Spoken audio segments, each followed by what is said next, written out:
พี่ออกมายังพี่ออกมาเลยอะไรอ่ะเรียกพี่ทำไม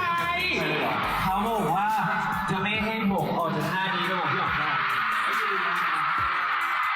พี่เขาพูดอย่างนั้นพี่หรอถ้าพูดอย่างนั้นพี่ด่า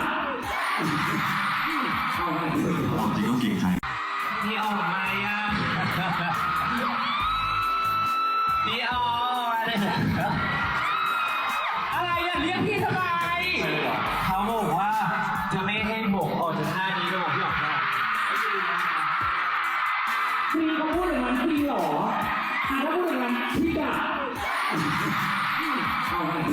ริงต้องเก่งใจ